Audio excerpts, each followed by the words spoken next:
Hi madam. Hello. Madam, ఇప్పుడు ఏదైతే ఈ గీతాంజలి ఇన్సిడెంట్ జరిగిందో దాన్ని మీరు ఎలా స్పందిస్తారు మేడం? మాటలు వస్తున్నాయా ఆ అమ్మాయిని చూసి కానీ, ఆ పిల్లలను కానీ చూసి కానీ, ఆ వీడియోలు చూస్తుంటే తను సంతోషంగా తనకొచ్చిన ఆ ఇళ్ల పట్ట గురించి సొంతింటి కల నెరవేరిందని తన ఆనందాన్ని వ్యక్తపరుస్తుంటే, ఆ అమ్మాయి మీద చేసిన ట్రోల్స్కి తను భరించలేక, ఆ క్షోభను అనుభవించలేక, తను పడే బాధ అనేది తట్టుకోలేక ఆ అమ్మాయి సూసైడ్ చేసుకొని తన ప్రాణాన్ని తనే తీసేసుకునేలాగా చేశారు. ఆ అమ్మాయికి ఉన్నది చిన్న చిన్న పిల్లలు, తల్లి లేని పిల్లలను చేశారు. తనకి సొంతిల్లు లేదని సొంతిల్లు నాకు వచ్చింది, అది నా పేరు మీద వచ్చింది, నేను చాలా హ్యాపీగా ఉన్నాను, నా పిల్లలకి అమ్మఒడి పడిందని. ఆ అమ్మాయి తను చేసిన తప్పేంటి నాకు అర్థం కావట్లేదు. తన పార్టీకి ఏ రకంగానూ టీడీపీని కానీ, జనసేనని కానీ, పవన్ కళ్యాణ్ కానీ, లోకేష్ని కానీ, లేకపోతే చంద్రబాబు నాయుడు కానీ ఎవరి ప్రస్తావన తీసుకురాలేదు. తన సంతోషాన్ని తెలియచేసింది, తనకు కృతజ్ఞతగా తను మాట్లాడింది, నేను గెలిపించుకుంటానని. ఇది తప్ప వీళ్ళ అరాచకాలు ఎలా తగ్గుతాయి? ఎంతమంది మీద వీళ్ళు ఇలా చేస్తారు? ఎంతమందిని వీళ్ళు ఇలా క్షోభపడేలాగా చేస్తారు? ఎంతమంది లైఫ్స్తో ఆటలాడతారు వీళ్ళు? వీటన్నిటికీ చర్మగీతం పాడాలి, వీళ్ళందరికీ కఠిన శిక్ష పడేలాగా చేయాలని చెప్పి నేను తెలియజేస్తున్నాను. అంటే మీరు ఈ టీడీపీ జనసేన ఏదైతే ట్రోల్ చేస్తారో దానివల్ల ఆమె చనిపోయారంటారు? తప్పకుండా ఇది ఎవరు కూడా కావాలని పుట్టించిన మాటలేమి కాదు.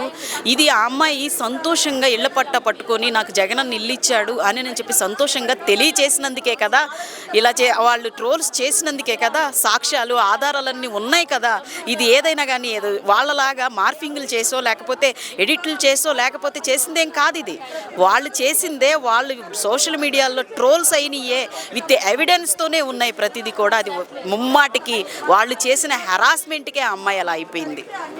అలాగే జగన్ గారు కూడా రెస్పాండ్ 20 lakhs కూడా ప్రకటించడం జరిగిస్తుంది. దాని గురించి ఇప్పుడు నా అన్న నాకు ఇల్లు ఇచ్చాడని సంతోషంగా వ్యక్తపరిచినందుకు గాను, నా అన్నని మేము గెలిపించుకుంటామని చెప్పినందుకు గాను, అన్న మీద కోపంతోనే కదా ఆ అమ్మాయిని వాళ్ళు ఆ రకంగా వైఎస్ఆర్సీపీ పార్టీ వాళ్ళకి థ్యాంక్స్ చెప్పిందో, లేకపోతే జగన్ గారికి థ్యాంక్స్ చెప్పింది. మళ్ళీ అంటే పేదవాళ్ళందరూ కూడా జగనన్న వైపు తిరిగేస్తున్నారన్న అక్కస్తోనే కదా ఆ అమ్మాయిని చనిపోయి అంత ఇదిగా వాళ్ళు ఇది చేసింది. సో మరి జగనన్న తన వాళ్ళని పోగొట్టుకుంటాడా? తనను నమ్ముకున్న వాళ్ళని ఏ రోజైనా పోగొట్టుకున్నాడా? లేకపోతే తనను నమ్మిన వాళ్ళని ఏ రోజైనా కానీ ఒంటరి వాళ్ళని ఎప్పుడు చేయలేదు కదా. ఏ సమస్యలో ఉన్న అన్నాన్ని పిలిస్తే వాళ్ళ సమస్యలు తీర్చాడు, వాళ్ళ బాధలు తీర్చాడు, వాళ్ళకి ఏదైనా అవసరం అంటే హెల్ప్ చేశాడు. ఈరోజు ఇంత పరిస్థితి జరిగినందుకు అంత హెల్ప్ చేయటం అనేది జగనన్న తీసుకున్న ఒక మంచి నిర్ణయం అని చెప్పి నేను నమ్ముతున్నాను.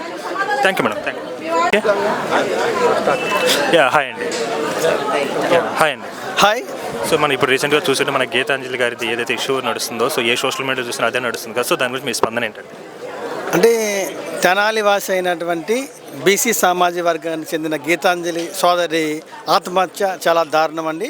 వారి కుటుంబ సభ్యులకి అందరికి కూడా మా ఎస్సీ ఎస్టీ బీసీ మా ఐక్యవేదనను మేము శ్రద్ధాంజలి ఘటిస్తున్నాం. అంటే ఇది ఏ కోణంలో చూడొచ్చండి? అంటే గత వారం 10 రోజుల క్రితం తెనాలి నియోజకవర్గంలో స్థానిక శాసనసభ్యులు వారు ఇళ్ల పట్టాలు రిజిస్ట్రేషన్ పత్రాలు ఇచ్చే దానిలో భాగంగా గీతాంజలికి కూడా రిజిస్ట్రేషన్ పట్టాలు ఇచ్చారండి. ఆ రోజు ఆ పట్టా తీసుకున్నటువంటి ఆనందంలో ఆ సోదరి కొన్ని ఛానళ్ళకి ఇంటర్వ్యూ ఇవ్వడం జరిగింది. ఆ విధంగా ఆ సంతోషాన్ని వ్యక్తపరిచింది. ఆ సమయంలో ఆ వ్యక్తపరిచిన సంతోషాన్ని చూసి కొంతమంది కొన్ని పార్టీల వాళ్ళు అనేక అసభ్యకరంగా కూడా కించపరిచే విధంగా ట్రోల్ చేశారు. దానికి మనస్తాపం చెంది సోదరి ఆత్మహత్య చేసుకుందని. అలాగే జరిగిన 24 hours కాకముందే మన జగన్ గారు కూడా స్పందించి 20 lakhs కూడా ఇవ్వడం జరిగింది కదా. సో దాని గురించి ముఖ్యమంత్రి వర్యులు స్పందించి 20 లక్షలు తక్షణ సహాయం చేశారని చెబుతున్నారు. అదేవిధంగా చిన్న బిడ్డలను కూడా ఆదుకోవాలని కూడా మేము డిమాండ్ చేస్తున్నాము. అసలు దేనివల్ల ఏంటంటే ఈ ట్రోల్స్ వల్ల ఏంటారా లేకపోతే ఏంటి? అంటే మన రాజ్యాంగంలో కూడా మనందరికి కొన్ని హక్కులు విధులు ఇచ్చారండి. మన హక్కులు విధుల్లో కూడా మనకు స్వేచ్ఛ హక్కు, స్వాతంత్ర హక్కు, మాట్లాడేటువంటి హక్కును ఉన్నప్పుడు ఆ సోదరి తనకున్నటువంటి ఆనందాన్ని హక్కు రూపంలో అతనికి అనేక మందికి వివరించింది. కానీ మన భారతదేశంలో స్త్రీని గౌరవించాలని మనం చెబుతూ ఉంటాం. ఒక సాటి స్త్రీ అయ్యుండి కూడా కొంతమంది ట్రోల్ చేసిన వీళ్ళ స్త్రీలు కూడా ఉన్నారు. అనేక అసభ్యకరం కూడా చిత్రీకరించారు. మన సమాజాన్ని ఎటు చూస్తున్నామో మనం ఎటు వెళ్ళిపోతున్నామో కూడా అర్థం కావట్లా. ఒక స్త్రీ అర్ధరాత్రి నడి రోడ్డులో రాత్రి పాట తిరిగి వస్తేనే మనకు స్వాతంత్రం వచ్చిందని పూర్వకాలం మనం చెప్తూ ఉండేవాళ్ళం. కానీ ఈరోజు ఉన్నటువంటి సమాజంలో ప్రతి ఒక్కరు కూడా ఒక స్త్రీని ఈ విధంగా హీనాతిహీనంగా హింసించే విధంగా, అంటే పైశాచిక ఆనందాన్ని పొంది ఆ కామెంట్ల రూపంలో ఆ బిడ్డను బలిగొన్నారు. ఇది చాలా దారుణం. అంటే ఇలా కామెంట్ చేసే వాళ్ళకి, ఇలా ట్రోల్ చేసే వాళ్ళు మీరేం చెప్తారండి? అసలు అంటే రాష్ట్ర కేంద్ర ప్రభుత్వాలు ఎవరైనా సరే అండి ఈ విధంగా ట్రోల్ చేసేవారు ఎవరైనా సరే వారు ఏ పార్టీ వారైనా ఎవరైనా సరే దోషులు ఎవరైనా సరే వారందరూ కూడా కఠినంగా శిక్షించాలి. ఈ శిక్షల వల్ల వేరే వాళ్ళు ఈ విధంగా చేయకుండా ఉండాలని కూడా మేము డిమాండ్ చేస్తున్నామండి. Thank you. హాయ్ అండి. హాయ్. సో ఇప్పుడు మనకు ఏ సోషల్ మీడియా చూసుకున్నా ఏ న్యూస్ ఛానల్ చూసుకున్నా ఒకే పేరు వినిపిస్తుంది అనమాట. సో మన తెలంగాణలో గీతాంజలి ఇష్యూ ఉంది కదా, సో దాని గురించి మీ స్పందన ఏంటి అసలు?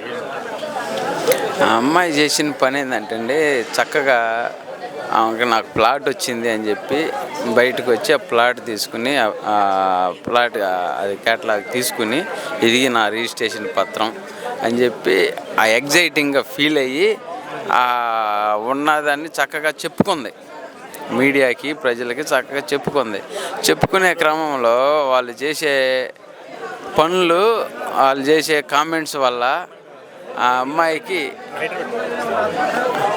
చేసే పనులు ఆ అమ్మాయికి చాలా బాధకు గురి చేసి అలా చేసుకుని ఉండిద్దని అనుకుంటున్నాం.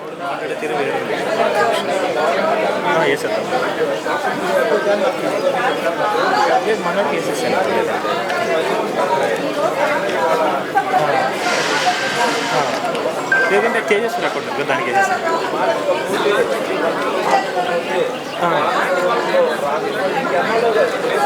యాడైంది లాస్ట్ టైం మనం 5,000 అడ్వాన్స్ కొట్టారు. కొట్టారు సార్ 5,000 కొట్టారు. Okay okay okay.